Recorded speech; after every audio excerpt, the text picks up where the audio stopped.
BeerCast 7. Number 7. Game 2, Dimaga versus Night End. We're here on the winter edition of Belcher Beach. Everybody, if you're watching this game, good luck, have fun, and good game. BeerCast. So, the last game we watched was game 1 of this set, obviously, and Night End won that game. It seemed to me like both players macroed pretty evenly, but ultimately it came down to engagements in the middle.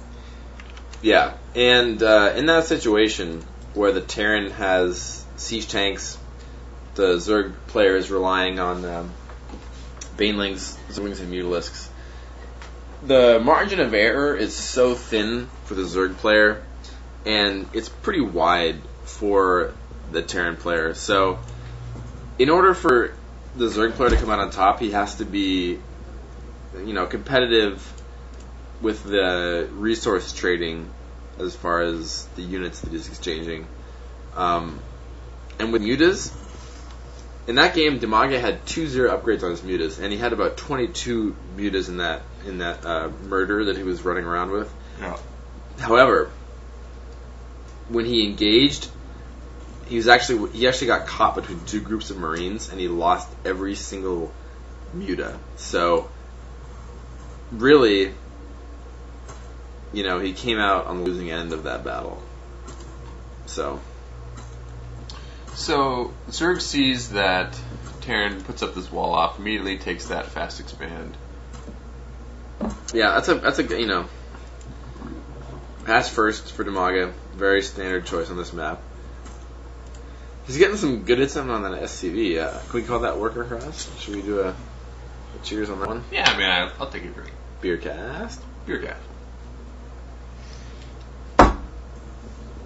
But obviously the barracks does finish.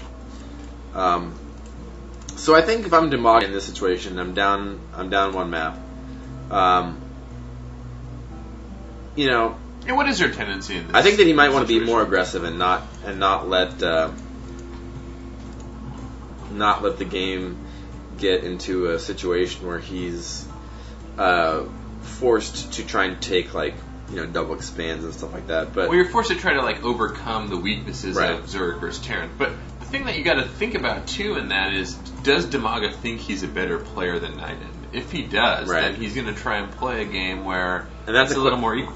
Right. Where he plays a little safer, that it's more of a macro game, and then in the end he knows that his small advantages will pay off in a victory. Yeah. And I don't think that Dimaga really took any unnecessary risks. I think that he just kind of I think what you mentioned, that one battle in the middle, was kind of the critical battle where as I said, he lost a bunch of Mutalisks. But in order to maybe what he could do is he could go for a different unit composition in this game. He could go for something like Roach Infestor, maybe just react differently to the way Night End plays, and sometimes just changing that small dynamic can make a big difference in the way the game plays out. Looks like we got a second base going up for Night End, so yeah. We'll take a drink for that. Command center. I've got to say, we haven't seen any capital ships created yet, unfortunately. Yeah, well, you never see any. That's the thing about StarCraft 2 right now, is it doesn't make a lot of sense to make those. Yeah, very true, very true. I guess that's why the rule is in place. So a couple of barbecue wagons coming out for Night End. You can do just a really decent... Well, really, this is a standard Hellion expand. Yeah, very standard. Which we saw last game, too, so... Yeah, the reactor on the factory. It lets you make two at once. I wish I had a bigger mouse pad so I could just pan this really nicely and smoothly, but... We all have wish list. Yeah, wish lists. Queen fighting off creep. Yeah, don't like that. But you might finish. Oh, nice cancel by Dimaga. Wow. Well, that was snap. That was a great snap judgment. Yeah, for sure. And this is kind of a common scenario where you have the Hellions parked outside the creep, and the Zerg says, "Okay, well maybe I'll put my spine crawler down there." But Dimaga has neglected to make a spine crawler. Made This time he made the macro hatch at his expansion. So. I actually let me say I love this position here, the macro hatchery. I love it. I love it. I love it. I love it. Because what it does is it narrows the entry into his main base by almost a factor of 2, right? And Dimaga can poke up, or excuse me, nydus can poke up with these Hellions. But what I really would love to see is if he completed it with the building here, maybe, so that way his attack path, he couldn't go in behind, he couldn't go in front, just to make as few roads as possible for the Terran, right? Make as many narrow choke points. Oh, it looks like we're killing some free tumors, so we'll take some drinks for that. Yeah. Alright, so what tech path does nydus look like he's going on this time? Well, he's got 3 gas, just finishing up now. I think he's going to go bio. He's got a reactor on the factory.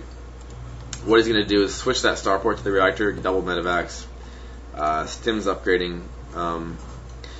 After that, okay, combat, shields, and hopefully double eBay.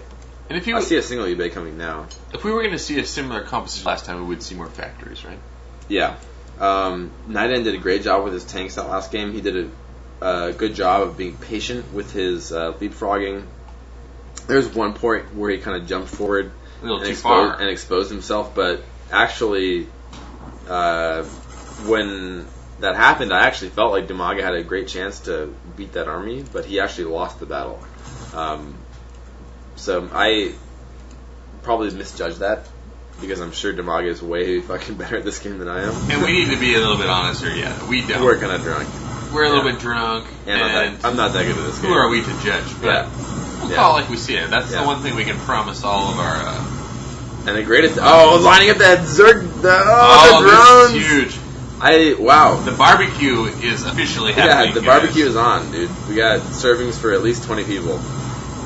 Can the Banelings finish? If the Banelings finish and he gets a good surround, the Banelings will really do a great job against the Hellions, but... The thing is, we love that the Hellions so fast, ultimately, they got into the main anyway. But... I almost feel like it worked against him there. That wasn't that effective. I thought... I don't know. Let's take a look at the workers kill tab. 11 workers kill for nydus, but 11, but for how many? How many Hellions? The units lost tab says. That's the income tab. Wait, what's the units? It's the same. Yeah. So units lost. This one. 71 units lost for Zerg.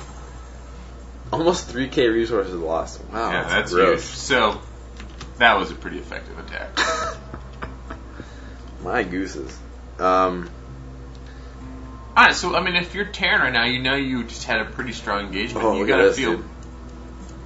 Yeah, you gotta feel like you're sitting pretty. But this is a thin wall, dude. This is not a strong wall. Whoa. A good spread though. Oh, the Banelings! Can they get those SCVs? No, big SCVs killed. Yeah. All right, a lot of Marines are gonna go down here now. Gonna eat it out a little bit here. Yeah, this might be a tank kill for Zerg. And anytime Zerg can kill a tank with Zerglings, you're just loving it. All right, Dimaga. I think he might have. Hey, Dimaga takes the workers killed lead. Yeah, supplies are as even as they really get here. Yeah, Dimaga's got the workers killed lead, so you got to get he takes an immediate third expansion. So yeah, great choice by Dimaga. I love that choice. 49 drones to 32 SCVs, 33, 44 now, 34. Excuse me. So I think his best choice is just going to be to try and push creep into these top and bottom lanes and get himself up to mutus and maybe some infestors. Hey, you know the bio's coming. You want to get some infestors, right? Definitely, yeah. You need to have those fungals in order to immobilize the Marines and let your Banelings hit. So. All right. Also, so we have to drink for the third expansion for Dimaga. This is the way of the BeerCast. BeerCast. Could be a drop. A greedier Zerg player than Dimaga would have taken a fourth too, I think. Yeah, probably in a farther location. Maybe down there. Alright, so the drop's coming. Let's see if it gets scouted. It's definitely going to find that therd. I haven't seen nydus do a lot of drop. We got some vultures out. We didn't even notice that. Ultras? Or, not vultures, excuse me. Vultures. Vikings. Oh, yeah. It's hard to, you start mixing up your StarCrafts. Yeah. So, he sees it coming. It's going to be cleaned up pretty easily. Is there a Muta? No. The Mutas, I think the first round of Mutas is just now finishing up. There's lots of Mutas out. I think there's 9, right? No, they're making. They're not out yet. They're just making.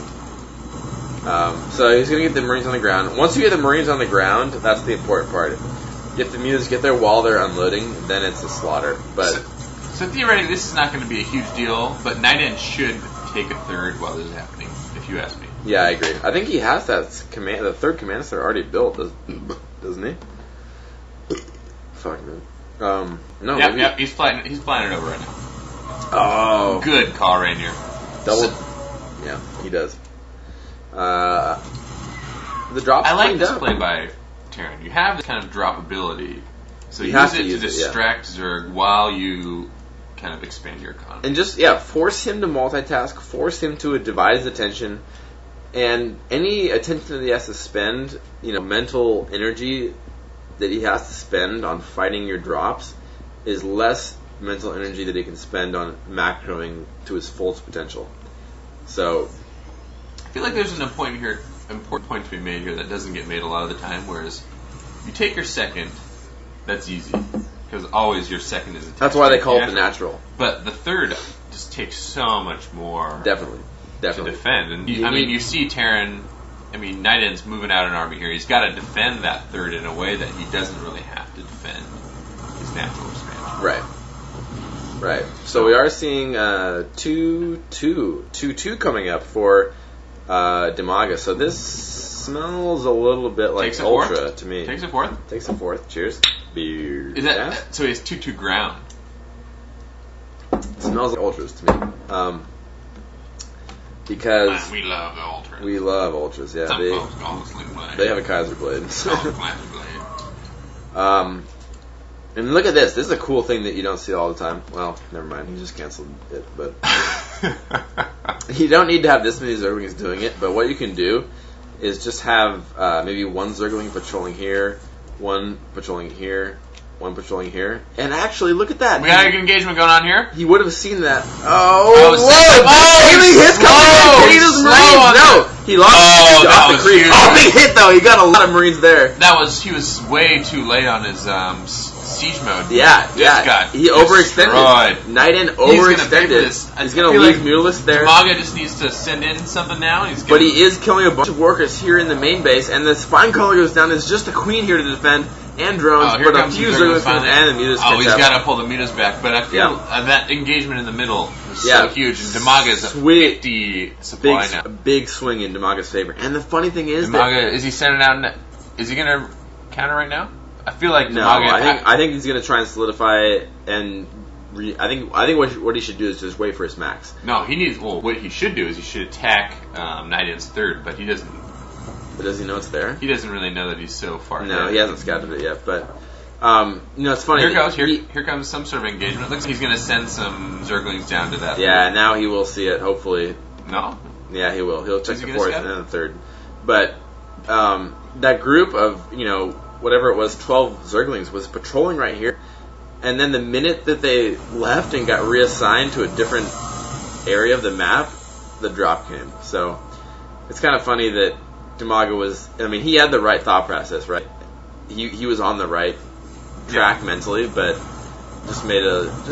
And really, I think what happened there is there's just a little bit of a mismicro by Night, and he didn't really see just tanks soon enough. He was a little too aggressive. He went too far. Yeah, caught himself out of position. He went too far, and it's interesting. A lot of times I feel like I see a Terran on this map take his third here and put a planetary, because it gives him a tighter defensive posture, right? This kind of triangle that you can get here, a little bit less space, yeah. Right, as opposed to the 3 base arc, less surface area, right? Mm-hmm. Allows you to zone those mutas better and just keep your defensive posture tighter. So the thing is, if you're Dimaga right now, you kind of need to make a push while you're ahead. And here it comes. Yeah. Oh, and he catches him again. Oh, that's so huge. Great snap decision making. And I love how Dimaga just commits when he goes in. He is fearless, man. He will just go after. He doesn't dart in and then go back out with his banelings, and that just is such a great.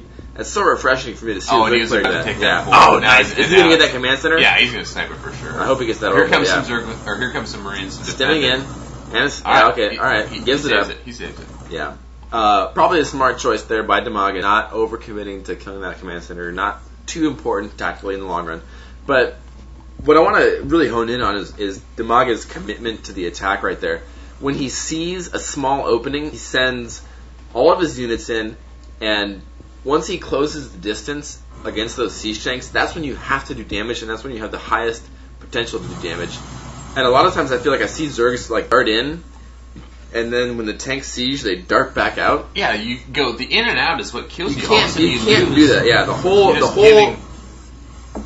whole thing about the siege tank is that when you're far away and you're trying to close the distance to them, that's when they do their most damage, right? So if you let them get that damage like twice, great baneling usage there. A lot of Marines go down. I think DiMaga is. I don't agree with Niden's attempt to actually go get that fourth. I think he's getting a little bit before you can.